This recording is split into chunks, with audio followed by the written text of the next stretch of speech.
I'm Scott, those are the bricks, and this is a review. Aha! You didn't say the magic word.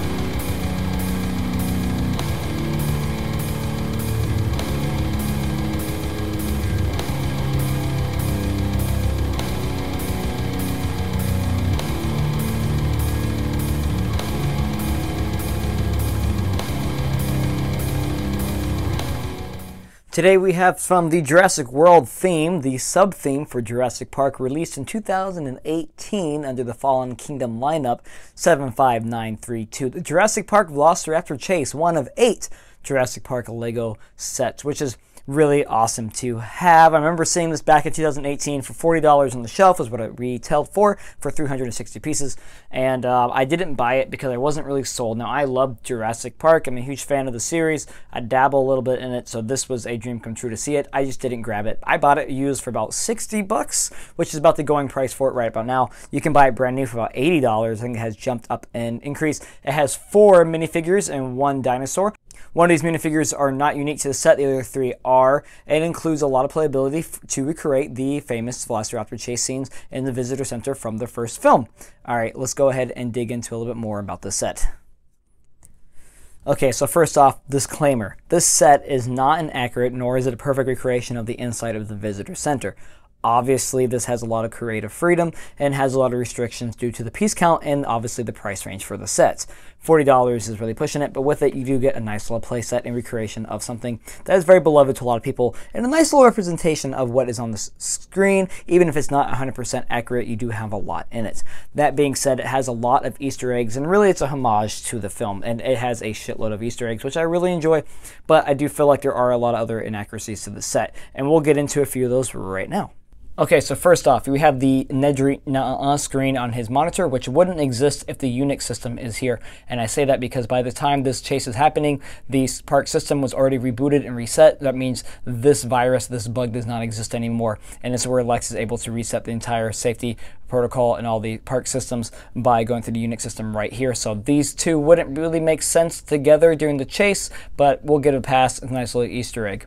Okay, so the cryo chamber. Obviously, it doesn't make sense for it to be right here. Technically, in the film, it's relatively close to the control room, and they actually have the circular window panels, but we have a square one right here. Anyway, I'll give it a pass. But my biggest problem with the cryo chamber is 2 things. Number 1, the actual embryos were more of a yellowish green than they were the amber colors. I think this does represent the amber. I mean, obviously, it's the cryo embryos, but this looks more like the ambers, and that's why it gives me the vibe for it. But this wouldn't be technically right. It would have to be a yellowish or green, and you wouldn't have the Barbasol can here, because if this is here, that means Dennis is still here. So if you had a Dennis figure, which we don't because it's a Velociraptor chase, this wouldn't be here just being a pile of mud because he's already dead, because the Dilophosaurus would already killed him. Alright, I do enjoy that it has the camera right here that he has to time himself for. The other thing I like to talk about over here is in the kitchen section. The kitchen section has the Jello, as we know from that scene when they chase into the kitchen that does not have any food in there as far as we know, except for the meat locker which goes into, which I can understand why they gave us that little Reno Schnitzel for the scene, which, a little homage for that. I like it. But the Jello is actually in the, I believe it's called the Cretaceous Cafe, where they would go and eat, and that's where Lex actually saw the Velociraptor peek through the canopies and come into that way. So I do enjoy having the gelatin here, but we all know that's not really what it is in the scene. By the way, I bought this set used, so I am missing a few pieces. I'm missing the more gelatin pieces, so I had to recreate this a little bit. All right, that's really all the major inconsistencies I can see with it. Let's go on to the rest of the review. Okay, minifigures. So we have Alan Grant over here, Dr. Alan Grant. We have Tim Murphy over here. We have Lex Murphy over here. And we have Dr. Ellie Sattler, which is fantastic. And in the back here, we have our Velociraptor, because you can't have Velociraptor chase without the Velociraptor. I bought this set used. You're going to hear that a lot, because the more I just deal with it, the more I get disappointed I get, because holy fuck, I'm missing so much. So I don't have the hairpiece for Alan Grant. That kind of sucks. And my Velociraptor's face is broken. It's not really that well. The jaw is a little bit lopsided and too gappy. I hate it. But let's go into minifigures first. before we really jump into the Velociraptor. So for Alan Grant here, we have a wonderful, wonderful, nice hat, nice little Indiana Jones hat, but it's as accurate to the film. He does have that little beigeness to it. And then when you take the hat off, you have this nice aged face, because he is in his 40s by the time this happens in the movies. And on the back here, you have nothing else. So he's just kind of basically there, just kind of happy to be chased by Velociraptors. You know, that's just kind of living the life. He has this nice printed torso piece, which is printed in the back and in the front with his lovely sweat stains, I'm guessing, or maybe that's just the creases on the shirt. I'm going to say it's sweat stains. He has this scarf and he has this non-printed beige pants, which is pretty normal. And over here we have another inaccuracy to the film. They have a Spaz 12 in the film, but this is either a laser or a taser gun. You know, keeping it G for the OGs is pretty much what they're doing here, but I just not a big fan of it. It is one of these stupid stud shooters, so you know, ooh, right there in the money. You do get an extra lot of bullets for that one. And he does come with a hairpiece, so you can put it on. Now, he is unique to two sets. He actually comes into the 2019 T-Rex Rampage, I believe it's what it's called, with the big gates and the buildable T-Rex. So you do get him 2 times over, but this is his first appearance since this is the first Jurassic Park set. All right, he's out. Okay, next we have here is Tim Murphy with his sister Lex Murphy on a trip from their divorcing parents, I believe is why they're there, with spending time with their grandfather, John Hammond. Okay, so in his hand, I have that bratwurst I was talking about earlier about. He does have the miniature kid legs, so you do not have any movement there. But he has this wonderful, wonderful torso. That 90s outfit that he wears is nice and printed just like he is. This is unique to the set. He doesn't come anywhere else. Other times, he's usually dirty and muddy, which my biggest complaint is that he's not dirty, muddy, bloody, or electrocuted. Or does he have any throw up on him? That's kind of gross. I think they kind of missed out on a lot of detail on that, and I lost the sausage. And that's okay, but I just think they lost a lot of detail when they did that. He does have his hairpiece, and he does have his worried face, and then he has his happy face when he sees dinosaurs for the first time, and then, you know, after being electrocuted, being stuck in a tree, and then being almost stomped to death, and then being almost eaten by Velociraptors and T-Rex, you know, it kind of does that to a boy. Anyway, so he's done. Solid figure. Okay, here comes Lex herself, which Lex has this wonderful braided hairpiece, which is about the same accurate to the movie. I really enjoy that.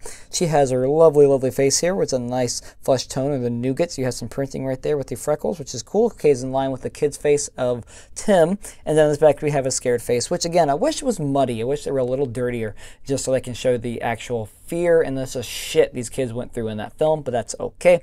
You do have that lovely 90s print shirt that she wears in the film, and you can see a little cut off from her armpits and whatnot, really nice. And the legs are about the same as Tim, the little kid legs. Nothing else really to talk about her. She doesn't sit, sadly, she's supposed to sit over here on the computer chair, but she doesn't sit. She just kind of stands on the chair because her legs are stunted, which is annoying. Which is annoying, but that's okay. I'm not going to beat it up about that. All right, and then last here for minifigures, we have Ellie Sattler herself. Now, we have her worried face here. She has her lovely blonde hair, which they just alternate. So if you ever notice all the Ellie Sattler minifigures, they alternate the hair pieces a lot on them. Usually it's in a ponytail, or it's down, or it's muddy, or she has a raincoat on because they change it. This is her with the long hair, so this one's unique to the set. I'm going to tell you that I'm in love with this. I think I have a little crush on this thing, honestly. I don't know. It's just hot. I mean, look at those curves. Look at everything about this. They really made Laura Dern's minifigure really hot on this, and I really like it. Kind of creeping out on it. Anyway, so they do have a wonderful, wonderful face print on her. We have her scared face right there, which is fantastic. And on the back here, we have her smirk. I can get this done face. That's the face that resets the main power of the whole system. That's what that face. That's to get it done. That's the Mr. Hammond, I think we're back in business, or whatever that line is. Or is it Arnold? I don't remember. Anyway, so we have this lovely cutout of her figure on this shirt. I think it's the best print he got. And nothing on the arms, just something on the back. Really got to keep that down. And then you have these lovely legs. Jesus Christ. But here you see this. So she wears shorts in the movie, and you do have that with the flesh tone line that comes across. The little stocking in the boots looks fantastic. This is a UCS figure. But on the back, you don't have any flesh tone. So that's kind of annoying. And honestly, it makes you think that the back of her boots are really high up. And lastly, we have here the Velociraptor herself. Isn't she a beaut? The Alpha, which I think when you compare size-wise, I want to say is a little bit too big. I don't think the Velociraptors were that big compared to the humans. You know, you can probably go back and scale on it, but I just don't think that I think she's really out of proportion. And according to the rest of the play scale, she is very out of proportion as well. It's kind of annoying, to be honest with you. But it's fantastic as it is, besides the broken jaw, which when it gapes down, it has a really stupid look at it. So that's kind of there. I did have to bend her back a little bit in place just to fit, so you can't do either or. Head is fully rotated. It comes off with the Technic piece, kind of basic for all these ones at the time. And the leg doesn't come off as easily as you could. I'm sorry. And the tail doesn't come off as easily as it should, I believe. I was already kind of pre-constructed when I got it in the set, didn't build it brand new. And then these lovely arms, which can I just say the best detail about this is the raptor claws on the feet, which are kind of annoying to put on the set itself, but I really enjoyed just the claws themselves. It's really fantastic. It looks cool, plays the part, looks accurate to the movie. I just wish it was scaled down. It's a little bit smaller, because I just don't see Dr. Grant riding Velociraptor. And it doesn't mesh well with the rest of the set, just kind of big out of proportion. But that's all I got for minifigures. Let's go to the set. All right, so this set comes in 3 portions. You have the cryo chamber, which is cool. You have the main control room, which is cool. And you have the kitchen, which is cool. All of these are combined together with some Technic pieces and Technic rods, which goes right on the side of it. So you can move them and adjust them if you'd like to, but they are set in stone. No, these all would not be functionally next to each other as melded. The cryo chamber is the only one that would be close to the actual control room. The other kitchen would not. That would be further in. And if you want to fight me, here's a map of the actual building. It's fan-made, I know, I got it from the wiki page, but it doesn't make sense. And this doesn't make sense. But it's okay. We're going to get away from that. Let's just look at the set all alone. So build-wise, I'm not a real big fan of building buildings or rooms or play sets that much. I prefer vehicles. But I have to say, it was enjoyable because I really like the way they did the stairs. I like the platforms. I like the way they just kind of laid out the whole design of the control room. I do wish a little more detail was probably paid into the walls, but if you want to be 100% accurate with the film, they actually use, you know, like the fake fossil imprints on the side of the walls like that. But we're going to use the brick pieces here instead to kind of play that in, gives them more of the control bunker the way it is for the control room. You do have a wonderful door here, which a nice, lovely action on the side. And I think the weakest part for me building was probably going to be around the kitchen. I just felt like it wasn't as fleshed out as it should be, but that's okay because it has some playability to it. So overall, the build itself wasn't bad. Took about 2 hours, an hour and a half to build it. My biggest complaint about the whole thing, obviously, would be just the amount of space. So they do use some angled plates to kind of see what they're doing here. They're just kind of using the angle plates right here, which doesn't give you a lot of space to do a lot of things, and for me, it isn't a lot of fun, and it just kind of kills a lot of the vibe because they really have to compress a lot of stuff into one set. Again, it's the first of all the Jurassic Park sets, so they're going to make a few mistakes, and I think just for the budget and for the pieces they have into it, and for the size scale, it does what it can with the limitations it has. So it's not that bad, but I just don't think the total layout of the facility is that awesome. Okay, so let's talk about some playability. So as you might have remembered in the film, you have some very lovely playability functions here. So Velociraptor is going to come through this door, right? So he's trying to go through that door, right? So you have the lock here, which you have the door handles, which he does rotate, but they rotate not simultaneously. They do separately on the side of the door here. The door does open very well, which is fantastic. I love the way that it's designed. It only goes the one way in, so you can have that one, which is fantastic. And then over here, you have the lock, so he hits it, and then shlunk, the lock activates, which the lock itself is just a Technic rod mechanism, but it's kind of clunkily in there. It's not well hidden. It's kind of annoying, but it serves a purpose, and I actually really enjoyed that door overall. I also like the way the Velociraptor can just put his head, but I just don't see the Velociraptor physically fitting through there. Because he's kind of fucking, I mean, you know, he's kind of big, so he's going to have to, you really got to press the part for that. So not really the best for him, but that's okay. You have some garden rails here. You have this wonderful computer layout, which is fantastic. You have the dual monitors for that 90s style. You have the mouse, which is awesome. I'm going to say fantastic again, but that's fucking awesome to have a little detail. And you have a printed piece here for the keypad. You have 2 sticker pieces here, printed piece right here, and then you have a printed piece right there. Everything else is pretty much all labeled out with stickers. I do enjoy the Jurassic Park logo here for this window, which does come out this way, which is supposed to bust in. I guess that happens in the film. It doesn't. I don't remember the control room happening like that. I remember the door.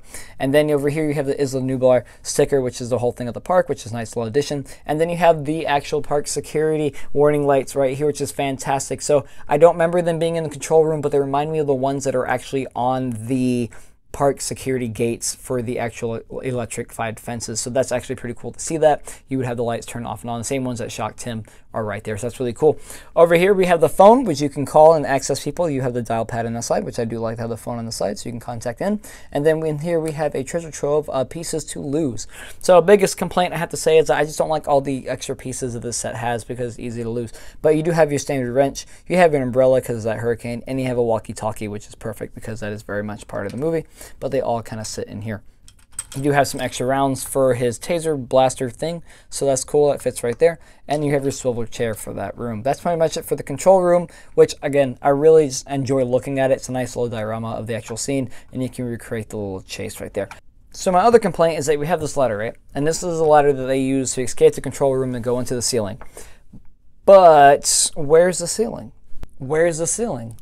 I mean, like that, really, where's the ceiling? What's the point? I mean, it's just there for addition. It's just another piece that I have to worry about losing. So I'm not a real big fan of its inclusion. I get it. I like it. I understand it. But I just hate having to keep track of it. And I think it's just kind of dumb to be included. If you had a better feature for it, that'd be cool. But don't think it's really that necessary for the set. We have enough Easter eggs already. Okay, so that's it for that part. So very simply on this side, we have the lovely kitchenette, which is actually very downscale of the actual kitchen section. Now again, the Velociraptor on scale wise is just actually looks a little bit better this time. I mean, not really as good as it could. He looks a little bit more in scale in this one. I just think it's a little bit small. I think it's made perfectly in size for Tim, who just looks right over there. I mean, if you have a normal looking one like Alan Grant here, he's going to pop up a little bit closer on the side. But still, when you put them in the frame, they look horrible. Anyway, so Tim is where I usually keep him here. You have your gelatin, which is what Lex eats inside the Cretaceous Cafe. And when she freaks out and she sees the Velociraptor returning, Tim is over here hanging hot. You do have the cupboards that he hides into, which is pretty awesome. And he can fit in there. We just got to shove the kid in there. And, you know, he does fit in there, barely. He gets, you know, it happens. It serves its purpose. So you can have your little Velociraptor chase in there section. It does have a few items. You have some cups, you have a little pan, and you have the bratwurst, which I dropped. Oh, look at that. It's found. Ew. Oh, look at that. I have found it. And you can put it right there in the frying pan. Plus, you have some scoops and a knife, which is fantastic. Remember the pots and pans that were hanging in the what was it? On the top of the thing, on top of the thingamajiggy? You know what I'm talking about. Well, they hit it there, and it's there, and that's where it clings in there. So, yeah, that's your kitchen area. Small, nothing else much to it. They have a chocolate bar for some reason. But just there for one little quick recreation of that scene, which I think is, if they had the walk-in freezer, I think would be better. I think that'd be a better addition than having this. It'd just be cooler and be really interesting. And for some reason, you can bust through that right there. But, yeah, I don't know. If I had the walk-in, I think that'd be better. I just don't think this is all like they should have done. I think they should have done a little bit more. Just a little bit more, or expanded on this. Okay, let's go to the cryo chamber. And lastly, we have the cryo chamber, which is located on the back here and has a lot of details actually, which I really enjoyed, and probably one of my favorite parts of the actual set in the whole build around. We do have two sticker pieces here, the cold storage embryo restricted, and then the danger stickers, which are kind of lopsided, but I didn't do that myself. And again, we have the miscolored embryos right here, which is nice in its little cold storage area, the Barbasol can, and then we have these nice little dinosaur tooth, or the dragon's teeth right here, which are actually part of the set, which I think is a little nod. And if anything, it's a really good use of the pieces, but I like to think it's a nice little Easter egg just for having a dinosaur kit, use dinosaur pieces. And on the other side here, we have this wonderful, wonderful, wonderful stairway, which I really enjoy. Again, probably the best part of the whole set is just looking at that aesthetically wise, beautiful. And then you have the video camera. And then you have the security camera, which is watching Dennis as he's walking into the embryo station. You can open the door, swing inwards, but it's locked right now, so you can't get in. Door handle does go, but that's pretty much it for the cold stage area. But that's pretty much for the embryo cold storage area. Just a nice little inclusion to the set, and probably the closest to the actual factual placement in the entire control room or the visitor center, because it is actually right next to the control room. According to the film, the map has it differently, besides what the kitchen is placed into. So yes, it's a very good build, very lovely, detailed, and I just like what they did with it. Even though it's small, I can't do much with it, but it's just a nice addition, and I really enjoyed those staircases. That's just really awesome and clean. Okay. Final thought time. Overall, the Jurassic Park Velociraptor Chase is a worthy addition to anyone's collection for Jurassic Park. Even if you're not a friend of LEGO, you will have a nice time building this set with the homage and the Easter eggs included. Now, for those purists, you're just going to have to take it out of your eyes, pull your head out of your ass, and just enjoy something lovely that LEGO gave us, especially for their first Jurassic Park set, since it's Jurassic World, what they mainly did, but for homage to Jurassic Park, it is very fantastic. For $40, it's actually not bad for 360 pieces. You're not going to get that price anymore, obviously, because it's been retired, but if you can find it on the cheap, try and get it. Don't pay $80 for this brand new. Go buy it used. It's okay. Just get a better deal than I did, because obviously I'm kind of pissed and I'm missing a lot of pieces. I was going to have replaced all the way. There is another piece that's missing underneath this ladder. I got to get that as well. But anyway, this has been 75932 to Jurassic Park Velociraptor Chase. It's a yes for me. Go get it. Go add it to your Jurassic Park collection if you can. Thank you for watching. Thank you for liking. Thank you for subscribing. Thank you for getting me to 203 subscribers this past week. I really enjoyed that. I'm going to keep going. I'm going to keep running. I'm going to keep doing this until I die.